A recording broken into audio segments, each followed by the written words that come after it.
యెషయా గ్రంథం 43వ అధ్యాయం 19వ వచనం. ఇదిగో నేను ఒక నూతన క్రియ చేయుచున్నాను, ఇప్పుడే అది మొలుచును, మీరు దాన్ని ఆలోచింపరా. నేను అరణ్యములో త్రోవ కలుగజేయుచున్నాను, ఎడారిలో నదులు పారజేయుచున్నాను. చూడండి పిల్లరా, దాన్ని మీరు ఆలోచింపరా. ఆలోచన మనందరికీ ప్రతిరోజు కూడా ఆలోచనలు వస్తాయా రావా? పొద్దున్న లేచిన గాడి నుంచి సాయంత్రం పడుకునేంత వరకు కూడా ఎన్నో ఆలోచనలు మనలో అలా తిరుగుతా ఏమండి, ఆ రంగుల రత్నం తిరిగినట్టు తిరుగుతా ఉంటాయి మనలో. పడుకున్న తర్వాత కూడా వస్తాయి ఆలోచనలు, అవునా కదా? రకరకాల ఆలోచనలు. మన మైండ్ ఎప్పుడు కూడా మన బాడీకి 8 hours రెస్ట్ అవసరం అవుతే మన మైండ్కి దానికి డబల్ రెస్ట్ అవసరం అంట. దేనికి? మన మైండ్కి. ఏమంటే ఓ రోజున డాక్టర్ దగ్గరికి వెళ్తే, నీలో మెటబాలిజం అంతా కూడా తగ్గిపోయింది, రోజుకి నువ్వు ఎన్ని గంటలు పడుకుంటున్నావు అని అడిగాడు నన్ను. ఒక 6 hours 7 hours పడుకుంటున్నానంటే, అసలు 6 hours 7 hours నీ బాడీకే చాలదు రెస్ట్, అలాంటిది నీ మైండ్కి ఎక్కడ సరిపోద్ది? అన్నీ ఫోన్ కూడా స్విచ్ ఆఫ్ చేసేసి, ప్రార్థనలు కూడా అవి చేసుకుంటారుగా మీరు, అది కూడా ఆఫ్ చేసేసి ప్రశాంతంగా ఒక రోజంతా ఫుల్గా పడుకో అన్నాడు. పడుకుంటే ఏమవుద్ది? మెటబాలిజం అనేది మన మైండ్లో నుంచి, తర్వాత మన బాడీలో నుంచి, తర్వాత అంతా కూడా ప్రొడ్యూస్ అవుద్దని చెప్పాడు బ్రెయిలర్. ఎందుకని? ఆలోచనలు ఎక్కువగా ఉన్నాయనుకోండి మనలోనికి, టెన్షన్ వచ్చి ఏమవుతుంది, కొంతమందికి జుట్టు కూడా రాలిపోద్ది బ్రెయిలర్. కాబట్టి ఆలోచన, ఇక్కడ వాక్యం కూడా ఏం చెప్తుందంటే, ఇదిగో నేను ఒక నూతన క్రియ చేయుచున్నాను, ఇప్పుడే అది మొలుచును, మీరు దాన్ని ఆలోచింపరా. చూడండి ప్రియులారా, ఒక వ్యక్తి ఏదో ఒక ఆత్మచేత ప్రతి ఒక్కళ్ళు నడిపించబడుతూనే ఉంటారు. నువ్వు ఏదో ఒక ఆత్మచేత నడిపించబడకోకుండా ఈ లోకంలో సజీవంగా నువ్వు ఉండవు. నువ్వు దేవుని ఆత్మచేతన్నా నడిపించబడాలి, లేదంటే నీలోనికి ఒక దురాత్మన్న దూరం ఉండాలి, అంతే. ఎలాంటి ఆలోచనలు నీలో కలుగుతున్నాయి? ఏమండి, ప్రతిరోజు కూడా ఎన్నో రకరకాల ఆలోచనలు. మనకున్న పరిస్థితుల గురించే మనుషులు ఆలోచన చేస్తారు, వారికి ఉన్న అప్పుల గురించే మనుషులు ఆలోచన చేస్తారు. ఏమండి, నీ వయసును బట్టి, నువ్వు చేసే పనిని బట్టి నీకు ఎన్నో రకాల ఆలోచనలు ఉంటాయి. కానీ ప్రియులారా, పరిశుద్ధాత్మ దేవుడే గనక నీలో ఉంటే, దేవుని ఆత్మే గనక మనలో ఉంటే, ప్రతిరోజు మనలో కలిగే ఆలోచనలు ఎలా ఉంటాయో తెలుసా? ఓ దినాన్ని ఈ లోకాన్ని విడిచి వెళ్ళిపోవాల్సిందే కదా. సమస్తాన్ని అంతటినీ కూడా ఎంత సంపాదించినా సరే, ఎన్ని ఆస్తుల్ని సంపాదించినా సరే, ఎంత డబ్బు సంపాదించినా సరే, ఎంత పేరు సంపాదించినా సరే, ఏమండి, కానీ ఒక దినాన్న పరలోకం వెళ్ళిన తర్వాత, ఒక దినాన్న న్యాయ సింహాసనం ఎదురుగా నిలబడిన తర్వాత, ఒక దినాన్న తీర్పులో నిలబడిన తర్వాత, ఒక దినాన్న విమర్శలో నిలబడిన తర్వాత నా పరిస్థితి ఏంటి, నా గతి ఏంటి అనేటువంటి ఆలోచన ఈ రోజున ఎంతమందికి ఉంది ప్రియులారా ఇక్కడ? అందుకే దేవుడు సెలవిస్తూ ఉన్నాడు, ఇదిగో నేను ఒక నూతన క్రియ చేయుచున్నాను. ప్రతిరోజు కూడా దేవుని ఆత్మ మనలో ఉన్నప్పుడు ఏ న్యూ బిగినింగ్, ఏమండి, ఒక నూతన క్రియ మనలో చేయడానికి దేవుడు ఆశిస్తూ ఉంటాడు. దేవుని ఆత్మ ప్రతిరోజు కూడా నిన్ను గద్దిస్తూ ఉంటుంది. ఓ రోజున వైజాగ్ ట్రావెల్ చేస్తున్నా ట్రైన్లో, ఏమండి 50% నిద్ర వచ్చింది, ఇంకా 50% రాలా. సరే, ఒక వాక్యం పెట్టుకుని వాక్యం వింటా ఉన్నా. వాక్యం విన్నా ఒక 5 నిమిషాలు వినుంటానేమో. 5 నిమిషాలు విన్న తర్వాత వాక్యం అలాగే చెవిలో మోగుతూ ఉంది, అలాగే ట్రైన్ వెళ్తూ ఉంది. నేను నిద్రలోకి వెళ్ళిపోయా ప్రియులారా. కానీ సడన్గా ఒక అరగంట అయిన తర్వాత ఎవరో వచ్చి, ఏమండి, మనం మంచి బాగా నిద్రలో ఉన్నప్పుడు ఎవరన్నా వచ్చి అలా కుదిపేసి అలా లేపి మనం నిలబెడితే ఎలా ఉంటుంది? ఎట్లా ఉంటుందండి? ఒకేసారి ఏమీ అర్థం కాదు మనకి కదా ప్రియులారా. ఎవరో వచ్చి లే లే లే అని గట్టిగా కొట్టి లేపినట్టు అనిపించింది ప్రియులారా. ఒక్కసారిగా సడన్గా లేచా. ట్రైన్ చాలా వేగంగా వెళ్ళిపోతూ ఉంది, అంతా కూడా నిశ్శబ్దంగా ఉంది. ప్రతి ఒక్కళ్ళు కూడా, అందరూ కూడా గాఢ నిద్రలో ఉన్నారు. అర్ధరాత్రి పూట, మేబీ 11:30-12 ఆ టైంలో. కానీ నా చెవులో ఏం మోగుతుంది చెప్పండి ప్రియులారా? వాక్యం మోగుతూ ఉంది. ఆ వాక్యం ఎలా మోగుతుందో తెలుసా? ఎవరో 2 మనుషులు వచ్చి, బలవంతులు వచ్చి నన్ను ఇట్లా 2 చేతులు 2 కాళ్ళు, ఏమండి, దేనికన్నా కట్టేసి 2 చర్నాకోళ్ళు తీసుకుని, ఎలా ఉంటుందండి కొడితే చెప్పండి? ఒక గుంజ కట్టేసి ఆ చర్నాకోళ్ళు తీసుకుని టప్పి మన కొడితే ఎలా ఉంటుందో ప్రియులారా? ఆ దేవుని వాక్యం నా హృదయాన్ని అలా తాకింది ఆ అర్ధరాత్రి సమయంలో ప్రియులారా. దేవుడే లేపాడు. నా హృదయ స్థితి ఎలా ఉందో, నా పరిస్థితి ఎలా ఉందో, నా ఆలోచనలు ఎలా ఉన్నాయో దేవుడే లేపి, సహోదరుడా లే, అని చెప్పి కరెక్ట్గా ఆ సందర్భం వచ్చేసరికి ప్రియులారా, నేను ఒకేసారి మెలుకు వచ్చినప్పుడు, ఒకేసారి లేచినప్పుడు, నేను ఎక్కడున్నాను, ట్రైన్లో ఉన్నాను, జర్నీలో ఉన్నాను, నిద్రలో ఉన్నాను అనే విషయం కూడా నేను మర్చిపోయి దేవుని వాక్యం సూటిగా నా హృదయంలోనికి అలా ఒక బళ్ళెం పట్టుకొని, ఒక పొలుగు పట్టుకొని పొడిస్తే ఎలా ఉంటుందో అలా అనిపించింది ప్రియులారా. నిద్ర అంతా వెళ్ళిపోయింది. ఆ వాక్యం అంతా కూడా విన్న తర్వాత ప్రార్థన చేసుకుని, ప్రభువా నాతో ఎంత లోతుగా నేను బాగానే ఉన్నానని అనుకుంటున్నాను కానీ నా ఆలోచన ప్రతిరోజు, నా హృదయ స్థితి బాగానే ఉందని నేను ఆలోచిస్తున్నాను కానీ ప్రతిరోజు, కానీ నేను సరి చేసుకోవాల్సింది ఇంకెంతో ఉంది, నేను సరిదిద్దుకోవాల్సింది ఇంకెంతో ఉందన్న విషయాన్ని నేను మర్చిపోయానే. దేవుని వాక్యం సమయంలో నీతో సూటిగా మాట్లాడుతుంది. సోదరి సోదరుడా, ఎలాంటి ఆలోచనలు ఉన్నాయి నీలో? చాలా మంది మనుషులు చెప్తున్నాను చూడండి, మన దినచర్య ఎలా ఉంటుందంటే చాలా మంది ఒక ఎక్స్పెక్టేషన్లో ఉంటారు, చాలా మంది ఒక అవగాహనలో ఉంటారు, చాలా మంది ప్రతి ఒక్కళ్ళు కూడా ఏదో ఒక ఎక్స్పెక్టేషన్ ఉంటుంది వారిలో, కానీ రియాలిటీ అలా ఉండదు. నువ్వు ఎక్స్పెక్ట్ చేసిన విధంగా రియాలిటీ ఉండదు.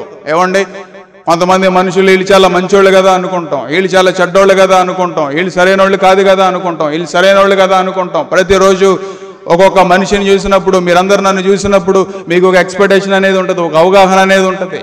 నేను మిమ్మల్ని చూసినప్పుడు ఒక అవగాహన అనేది ఉంటుంది, ఒక ఆలోచనలో మనం ఉంటాం, కానీ రియాలిటీ అలా ఉండదే. ఎందుకని? నువ్వు పై రూపాన్ని మాత్రమే చూడగలవు, నువ్వు పై స్థితిని మాత్రమే చూడగలవు. రహస్యంగా ఒక మానవుడు ఏం చేస్తున్నాడో నువ్వు ఆలోచన చేయలేవు. నీ మనస్సాక్షి ఎలా ఉందో కూడా కొన్నిసార్లు నువ్వు తెలుసుకోలేవు. ఎదుటి వారిని ఏం తెలుసుకోగలుగుతావు? నా స్థితి ఎలా ఉంది, నా పరిస్థితి ఎలా ఉంది, నా హృదయ స్థితి ఎలా ఉంది అనేటువంటి ఆలోచన మర్చిపోయి ఎదుటివారు ఎలా ఉన్నారు, ఎదుటివారి పరిస్థితి ఎలా ఉందనేటువంటి ఆలోచనలు చాలా మందికి వస్తాయి ప్రియులారా.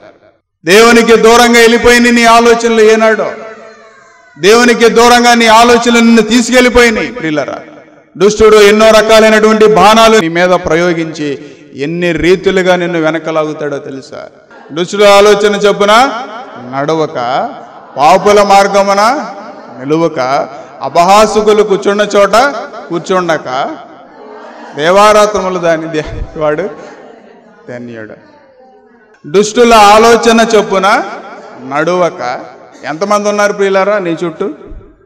మన సర్కిల్లో చాలా మంది దుష్టులు ఉంటారు. చెప్పాను కదా, నువ్వు ఒక ఎక్స్పెక్టేషన్తో ఉంటావు అంతే. ఒక మనిషి నీతిమంతుడా, ఒక మనిషి అవినీతి పరుడా, ఒక మనిషి పరిశుద్ధుడా, అపవిత్రుడా, దుష్టుడా? దుష్టులంటే ఎవరో తెలుసా ప్రియులారా మీకు? ఏ వ్యక్తి అయితే దురాత్మ చేత నడిపించబడేవారు ఎవరు? దుష్టులు. కొంతమంది దుష్టులను ఉపయోగిస్తాడు. ప్రార్థనాహీనుల్ని మన చుట్టూ ఉంచుతాడు అపవాది. భక్తిహీనుల్ని మన చుట్టూ ఉంచుతాడు అపవాది. వాళ్ళతో ఏం చేస్తాడు?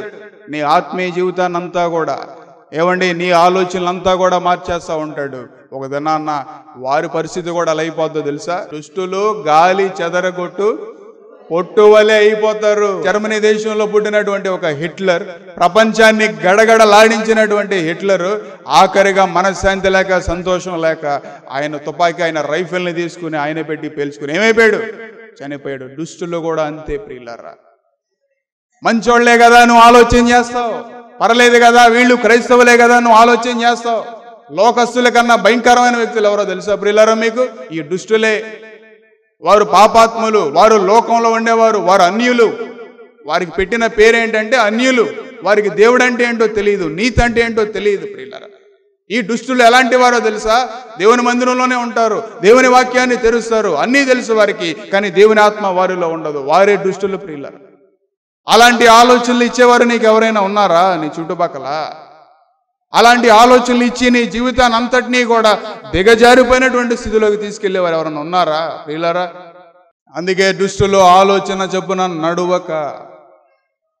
సుందర్ సింగ్ గారు ఎవరిని కూడా ఆయన దగ్గరికి రానిచ్చేవాడు కాదంట ప్రియులారా. నిజంగా చెప్తున్నాను ప్రియులారా, ఎవరిలో అయితే దేవుని ఆత్మ నివసిస్తుందో వారు మనుషులకి చాలా దూరంగా ఉంటారు. అంటే అడవిలోకి వెళ్ళిపోయి ఎడారిలోకి వెళ్ళిపోయి ఉంటారని కాదు. సామాన్యంగా మనుషుల మధ్యలో ఉన్నా సరే మనుషులకి చాలా దూరంగా ఉంటారు. మనుషులతో మాట్లాడడానికి దూరంగా ఉంటారు, వారి క్రియల్లో పాల్గొనడానికి దూరంగా ఉంటారు. రకరకాలైనటువంటి యాక్టివిటీస్ అన్నింటిలో కూడా దూరంగా ఉంటారు. సుందర్ సింగ్ గారు కూడా ఎవరిని దగ్గరికి రానిచ్చేవాళ్ళు కాదంట ప్రియులారా. ఎందుకని? ఒక వ్యక్తితో మాట్లాడినప్పుడు ఏమండి అన్యులతో మాట్లాడినప్పుడు, దుష్టులతో మాట్లాడినప్పుడు ప్రియులారా, మనలో ఉన్నటువంటి ప్రార్థనాత్మ, మనలో ఉన్నటువంటి దేవుని ఆత్మ మన నుంచి దూరంగా వెళ్ళిపోద్దనేటువంటి గ్రహింపు వారిలో ఉంది. దానియేలు గారిని కూడా ఏ కుర్రోడిని రానివ్వమాకండి అని చెప్పినప్పుడు, ఏవండి ఆయన దగ్గర ఉన్న వ్యక్తి, లేదండి ఈ కుర్రోడు చాలా ప్రార్థనాపరుడు, భక్తిని ఆశించేటువంటి వ్యక్తి అని ఆయన బ్రతిమలాడితే అప్పుడు రానిచ్చారంట ప్రియులారా. అది కూడా ఒక్క యవనస్తుడినే రానిచ్చారంట ప్రియులారా. మన చుట్టూ ఎంతమంది ఉంటారు ప్రియులారా? ఏమండి పొద్దున్న లేచిన కాడి నుంచి సాయంత్రం పడుకునేంత వరకు చాలా మంది మనుషులు మన చుట్టూ తిరుగుతూ ఉంటారు. జాగ్రత్త, మాటల ద్వారా కూడా నీలో ఉన్నటువంటి దేవునాత్మ నిన్ను విడిచి వెళ్ళిపోద్ది. క్రియల ద్వారా కూడా నువ్వేం క్రియలు చేయకపోయినా సరే, చాలా మంది ఒక ఎక్స్పెక్టేషన్లో ఉంటారు, నేనే తప్పు చేయట్లేదు కదా, నేనే పాపం చేయట్లేదు కదా, నేను పడిపోవట్లేదు కదా, నేను చెడిపోవట్లేదు కదా. నిజమే, వాస్తవమే అది. నువ్వు పడిపోవట్లేదు ఎక్కడ, నువ్వు చెడిపోవట్లేదు ఎక్కడ, నువ్వు వెళ్ళి బయటికి వెళ్ళి అసహ్యమైనటువంటి కార్యాలు, భయంకరమైనటువంటి కార్యాలు చేయట్లేదు. కానీ ప్రియులారా, కొత్త నిబంధన ప్రకారం నీలో ఒక చెడు తలంపు వచ్చినా సరే నువ్వు పాపివే అన్న విషయాన్ని నువ్వు మర్చిపోమాక. ధర్మశాస్త్రం ప్రకారం నువ్వు ఏమన్నా బయటికి వెళ్ళి పాపక్రియలు చేస్తే నువ్వు పాపాత్ముడివేమో, కానీ కొత్త నిబంధన ప్రకారం యేసుప్రభువు వచ్చిన తర్వాత దాన్ని ఎంత ఫాస్ట్గా అప్డేట్ చేశారంటే, నీలోనికి చెడు తలంపులు వచ్చినా సరే నువ్వు పాపివే ప్రియులారా. ఎంత భయంకరమైనటువంటి ఆలోచనలు ఈ రోజున మనిషిని వెంటాడుతూ ఉన్నాయి, మనుషుల్ని వెంటాడుతూ ఉన్నాయి. అయ్యో నేను ఏ పాపం చేయలేదు కదా, నేను ఏ తప్పు చేయలేదు కదా అనేటువంటి ఆలోచనే నిన్ను వెంటాడుతుంది. కానీ ప్రియులారా, మన వెనకాల ఎన్ని శాపాలు ఉన్నాయి, మన వెనకాల ఎన్ని దోషాలు ఉన్నాయి అనేటువంటి విషయాన్ని నువ్వు గుర్తించలేకపోతా ఉన్నావు. ప్రియులారా, దావీదు ఆ మిద్దె మీద నిలబడినప్పుడు అటు ఇటు నడుస్తున్నాడు. ఆ సమయంలో ఏమండి ఒక స్త్రీని చూసినప్పుడు ఆలోచన మారిపోయింది ప్రియులారా. అప్పుడు దాకా ప్రార్థన పరుడు, ప్రార్థన చేసుకునేవాడు, దినానికి 7 సార్లు ప్రార్థన చేసుకునేవాడు, ఎంతో విధేయుడు, భక్తుడు ప్రియులారా. రాజు వరకు వెళ్ళాడు, ఏమండి ఎక్కడో ఎన్నిక లేనివాడు అంతఃపురం వరకు వెళ్ళి దేవుణ్ణి ఎంతో స్తుతించినటువంటి వ్యక్తి ప్రియులారా. ఒక్క సన్నివేశం ఆయన ఆలోచనని మార్చేసిందంతే. మార్చేసిన తర్వాత పాపంలో పడిపోయాడంతే. మొదట తన తలంపులు మారిపోయినాయి. ఏమండి ప్రతిరోజు నీకు కూడా ఎంతో మంది పరాయి వారు కనిపిస్తూ ఉంటారు, ఏమండి పరస్త్రీలు కనిపిస్తూ ఉంటారు, పరపురుషులు కనిపిస్తూ ఉంటారు. ఎలా ఉన్నాయి నీ ఆలోచనలు ఆ సమయంలో? నూతన క్రియ, అపవాది కూడా నీలో నూతన క్రియలు పెడతా ఉంటాడు, నీ హృదయాన్ని చెడగొట్టడానికి, నీ భక్తిని అంతా కూడా చెడగొట్టడానికి, నీ ఆత్మీయతనంతా కూడా తీసేయడానికి. ప్రియులారా, పాపం చేశాడు, పాపంలో పడిపోయాడు, వ్యభిచారంలో పడిపోయాడు. ఏమండి కొంతమంది మనుషులు ఏమనుకుంటారంటే, ఏమండి దావీదు అంతటోడే పాపంలో పడిపోయాడు, అంత భక్తి చేసినోడే పాపంలో పడ్డాడు, మనమెంత. కానీ ప్రియులారా, దావీదు చేసినటువంటి ఒక్క ఆలోచన తన భక్తినంతా కూడా చెడగొట్టిన తర్వాత, పాపంలో పడిపోయిన తర్వాత పశ్చాత్తాపడ్డాడు, సరి చేసుకున్నాడు. ఏమండి దేవుని స్వరం ఆయనకి వినబడింది. అయినా సరే తర్వాత తన సంతానం అంతా కూడా ఆయన మీదకే ఎన్నో కుట్రలు ఆలోచన చేసిన సందర్భాలు ఉన్నాయి. దేవుని సేవకుడు అక్కడికి వచ్చి సదాకాలం నీ ఇంట్లో యుద్ధాలే అని చెప్పాడు ప్రియులారా. దాన్ని గ్రహించలేకపోయాడు. అయ్యో ఈ ఆలోచన చేస్తే నేను చెడిపోతానేమో, పడిపోతానేమో అనేటువంటి ఆలోచన ఏమండి గ్రహించలేనటువంటి వాడు వెనకాల ఎన్ని యుద్ధాలు ఉన్నాయో, వెనకాల ఎన్ని కుట్రలు ఉన్నాయో అనేటువంటి ఆలోచన గ్రహించలేకపోయాడే. లోకం అంతే ప్రియులారా. ఒక ఆలోచన నీలోనికి వచ్చిన తర్వాత దాని వెనకాల ఎన్ని కుట్రలు ఉన్నాయో, దాని వెనకాల ఎన్ని నష్టాలు ఉన్నాయో, దాని వెనకాల ప్రియులారా ఎన్ని శోధనలను ఎదుర్కోవాలో, ప్రియులారా నువ్వు ఎంత దుఃఖాన్ని, ఎంత నిట్టూర్పుని ఎదుర్కోవాలో ఆ విషయాన్ని నువ్వు గ్రహించలేవు. లోకం అంత భయంకరమైనది ప్రియులారా. కాబట్టి నీ ఆలోచనలను చాలా జాగ్రత్తగా నిలబెట్టుకోవాలి. ఏమండి ఇదిగో నేను ఒక నూతన క్రియ చేయుచున్నాను. ప్రియులారా, పరిశుద్ధాత్మ దేవుడు మనలో ఉన్నప్పుడు మన హృదయంలో ఆయన ఒక నూతన క్రియ చేయడానికి ప్రయత్నం చేస్తూ ఉంటాడు.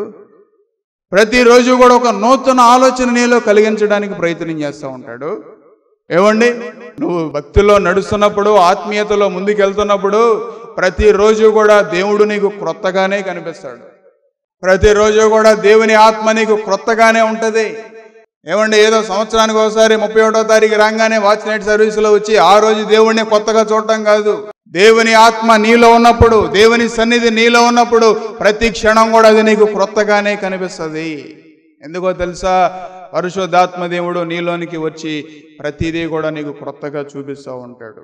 ప్రియులారా, 1వ కీర్తనలో కూడా ఒక మాట రాయబడి ఉంది. ఏంటో తెలుసా? న్యాయ విమర్శలో దుష్టులను నీతిమంతుల సభలో పాపులను నిలువరు. ఎవరండి ఈ దుష్టులు? చెప్పాను కదా, వారికి ప్రతిరోజు కూడా ఈ దుష్ట ఆలోచనలే వారిలో ఉంటాయి. ప్రియులారా, ఒక దినాన్న ఏనాడైనా ఆలోచన చేసావా? నిన్ను విమర్శించడానికి పరలోకంలో 1,20,000 ఒక్క మంది అక్కడ ఉండి నిన్ను విమర్శిస్తూ ఉంటారు. అయ్యో, నేను చర్చికి వెళ్ళాను కదా, నేను మారుమనసు పొందాను కదా, నేను ఇన్ని సంవత్సరాల పాటు దేవుని సన్నిధికి వెళ్ళాను కదా అనేటువంటి ఆలోచనలో నువ్వు ఉండి నీతిమంతుల సభలోకి వెళ్ళామనుకో, 1,20,000 మంది వచ్చి నీ మీద పడి ఏం చేస్తారు? నిన్ను నిలవనివ్వరు అక్కడ. ఆలోచన చేసావా ఏనాడైనా? అందుకే మొదటి మాటే భక్తుడు ఏమి రాస్తాడంటే, దుష్టుల ఆలోచన చొప్పున నడవద్దు. ఎందుకంటే వదనాన్న దుష్టులు ఉండే గుంపులో నువ్వు ఉండాల్సి వస్తుంది. వదనాన్న దుష్టులు ఉండేటువంటి సభలో నువ్వు ఉండాల్సి వస్తుంది. నీతిమంతుల సభలో నిలవాల్సింది బదులుగా ఒక దుష్టుల సభలో నువ్వు నిలిచి ఉంటావు. ఎంత అవివేకం అండి ప్రియులారా. ఆ రోజున బంద ఏబెల్ గారు ఆ మీటింగ్ అయ్యి ఆయన ఇంటికి వచ్చిన తర్వాత ఆయనకి ఏదో ఒకటే ఆలోచన వస్తుందంట. ఆయనకి ఆ సంఘంలో పలానా కుటుంబం ఉంది, ఆ కుటుంబంలో ఏదో ఒక దురాత్మ వారిని ఏదో చేయడానికి ప్రయత్నం చేస్తుంది, ఆ కుటుంబం ఎలా ఉన్నారు అని అక్కడ ఉన్న వారిని అడిగితే, బాగానే ఉన్నారండి, ఆ కుటుంబ పరిస్థితి అంతా కూడా బాగానే ఉంది అని చెప్పారండి. లేదు, ఏదో దురాత్మ, ఏదో దుష్టుడు ఏదో చేయడానికి ప్రయత్నం చేస్తూ ఉన్నాడు ఆ కుటుంబాన్ని అని బందర్ ఏబేలి గారు చెప్పి పిల్లర పడుకొని ఆ తెల్లారే ఒక వార్త ఆయనకి వినబడిందని ఏంటో తెలుసా? రాత్రి మీరు ఏ కుటుంబం గురించి అయితే మీరు చెప్పారో ఆ కుటుంబంలో నుంచి ఒక మరణ వార్త వినబడింది. ఆ దేవుని సేవకుడికి అప్పుడే వచ్చింది ఆలోచన. దేవుని ఆత్మ ఆయనకి ఆలోచన ఇచ్చింది. దుష్టుడు ఏదో చేయబోతా ఉన్నాడు ఆ కుటుంబాన్ని. ప్రియులారా, భక్తులు ఎంత మెలకుగా ఉన్నారు ప్రియులారా. భక్తులు ఎలాంటి ఆలోచనల వారిలో ఉన్నాయి ప్రియులారా. దేవుని ఆత్మ కూడా అనేక విషయాల్లో దేవుడు నిన్ను మేల్కొల్పుతాడు. కానీ మనం గ్రహించలేనంత దూరమైన స్థితిలో మనం దేవునికి ఉన్నామేమో బహుశా ప్రియులారా. ఆ దేవుని సేవకుడికి వచ్చిన ఆలోచన చాలా దుఃఖపడ్డాడు. అయ్యో, ఇది నా విధైతే నేను ముందుగానే హెచ్చరించి ఉంటే బాగుండేదే. దేవుడు ప్రతిరోజు నీ హృదయంలో ఒక నూతన క్రియ చేయడానికి దేవుడు ప్రయత్నం చేస్తూ ఉన్నాడు. కానీ ప్రియులారా, మొదటిగా మన ఆలోచనలే దేవునికి మనల్ని దూరంగా తీసుకెళ్ళిపోతూ ఉన్నాయి. ప్రియులారా, మనం పొందుకోవాల్సినటువంటి ఆశీర్వాదానికి మన ఆలోచనలే మనల్ని దూరంగా తీసుకెళ్ళిపోతూ ఉన్నాయి. మనం పొందుకోవాల్సిన మేలుల్ని దూరంగా మన ఆలోచనలు తీసుకెళ్ళిపోతూ ఉన్నాయి. ఎంతో మంది దుష్టులు మనలోనికి వచ్చి మనం పొందుకోవాల్సినటువంటి ఆత్మీయతనంతటినీ కూడా వారు చెరిపేసి నిన్ను దూరంగా తీసుకెళ్ళిపోతూ ఉన్నారు. దాన్ని నువ్వు గ్రహించుకోగలుగుతున్నావా? చాలా మంది విశ్వాసుల జీవితాల్లో ప్రార్థన ఉండదు ప్రియులారా. మత్తయి సువార్త 8:22 యేసు అతనిని చూచి నన్ను వెంబడించుము, మృతులు తమ మృతులను పాతి పెట్టుకొననిమ్మని చెప్పాను. చూడండి ప్రియులారా, ఒక శిష్యుడు యేసుప్రభువారి దగ్గరికి వచ్చాడు. యేసుప్రభువారి దగ్గరికి వచ్చి, నా తండ్రి చనిపోయాడు, నేను నా తండ్రిని వెళ్ళి ఏం చేయాలి? పాతి పెట్టాలి, కొంచెం సెలవేమ్మని యేసు దగ్గరికి వచ్చాడు ప్రియులారా. శిష్యుడు యేసు దగ్గరికి వచ్చినప్పుడు యేసుప్రభువారు ఏం చెప్పారండి? మృతులు తమ మృతుల్ని పాతి పెట్టుకొననిమ్మని చెప్పాను. చూడండి ప్రియులారా, let the dead bury the dead అని పలికాడు యేసుప్రభువారు అక్కడ. అంటే ఏంటండి? అంటే ఈయన శవాన్ని పాతి పెట్టడానికి ఇంకో శవం అక్కడ ఉందని అర్థం అక్కడ కాదు ప్రియులారా. యేసుప్రభువారు కొన్ని మాటలన్నీ రివర్స్లో పలికారు. ఈ ఆలయాన్ని పడగొట్టండి, 3 రోజుల్లో నిర్మిస్తానని దేవాలయాన్ని చూసి చెప్పారు ఆయన. కానీ వాస్తవానికి ఆయన పలికిన ఆలయం ఏంటిది? తన దేహం అనేటువంటి ఆలయం ప్రియులారా. చూడండి, యేసుప్రభువారు కూడా ఈ లోకానికి వచ్చి ఆయన దైవ కుమారుడు అయ్యుండి ఆయనలో తండ్రి చిత్తాన్ని నింపుకొని ఆ తన దేహాన్ని కూడా ఎందుకంటే నరరూపిగా మానవ రూపంలో ఆయన ఉన్నాడు కాబట్టి ఆయన దేహాన్ని కూడా పరిశుద్ధాత్మ దేవుడికి అప్పగించాడు ప్రియులారా. మనందరం దేవుని ఆలయమే ఉన్నాం కదా. చూడండి ప్రియులు, ఇక్కడ యేసుప్రభువారు పలికినటువంటి మాట, మృతులు తమ మృతులను పాతి పెట్టుకుంటారు. దుష్టుల ఆలోచనలు నీ ఆలోచనల్ని దుష్టంగా మార్చేస్తాయి.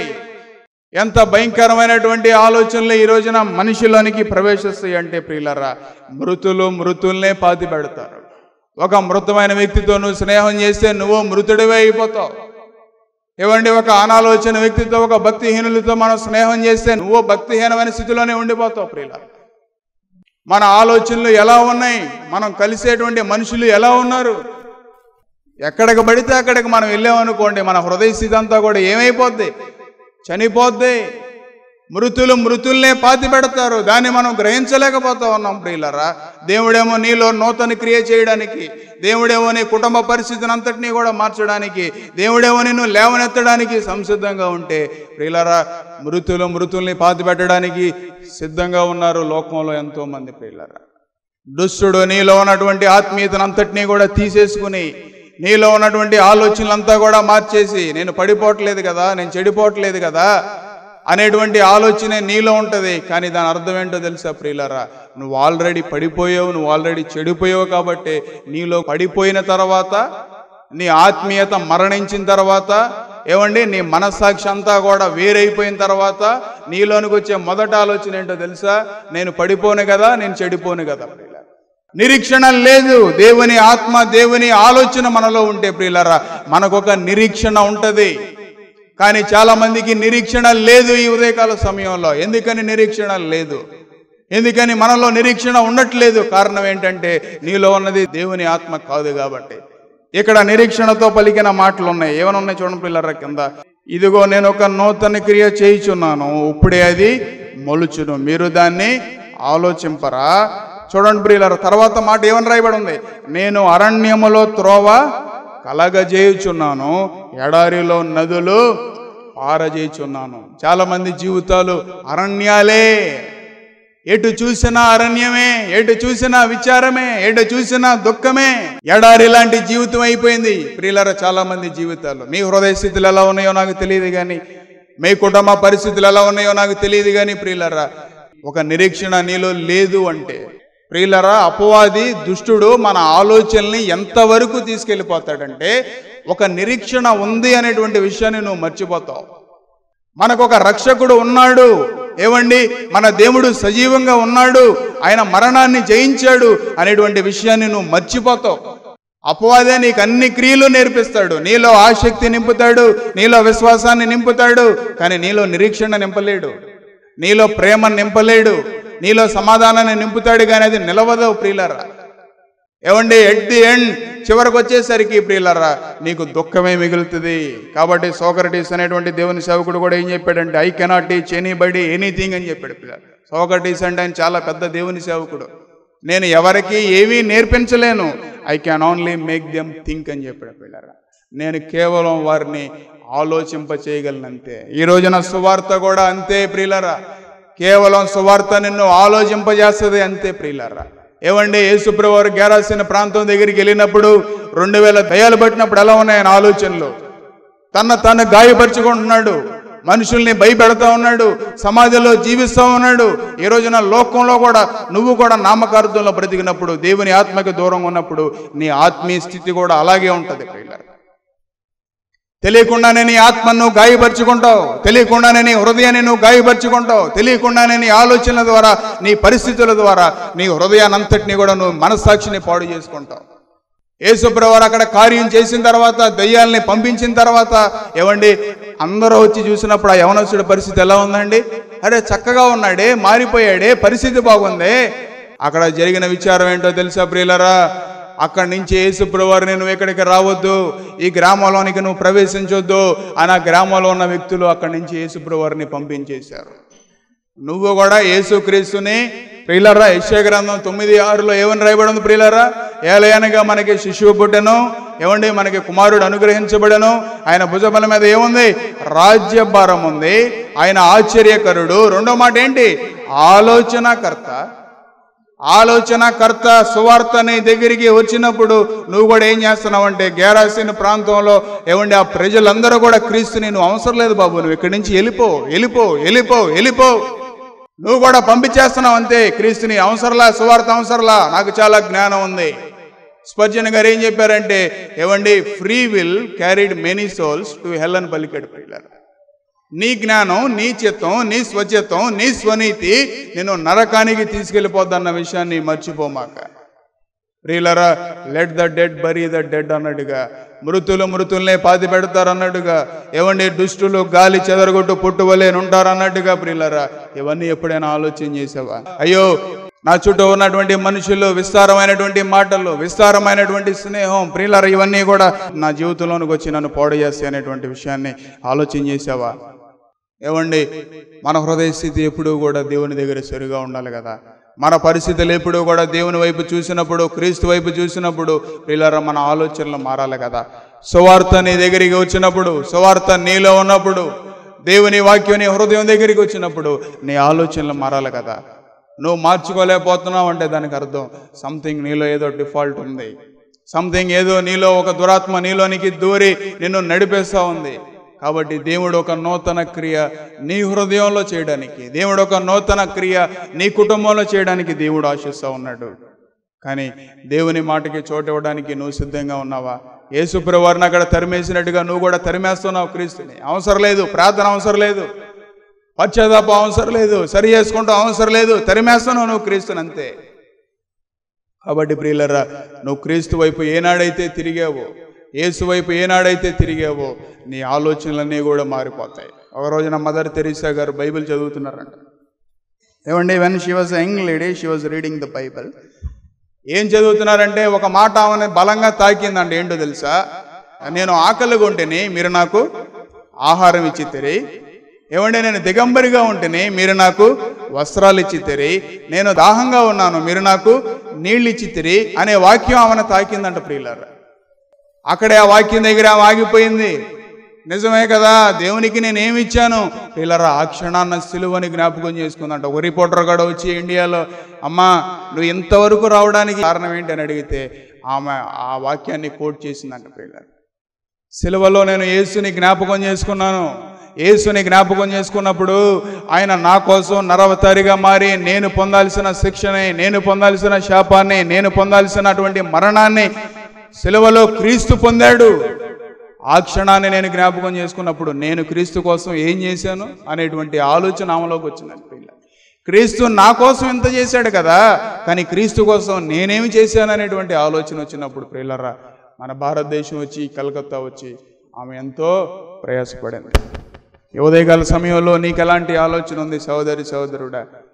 నీలో ఉన్న ఆలోచనలన్నీ కూడా దుష్టమైనటువంటి ఆలోచనలే కదా. నీలో ఉన్నటువంటి ఆలోచనలన్నీ కూడా సరైన ఆలోచనలే కాదు కదా.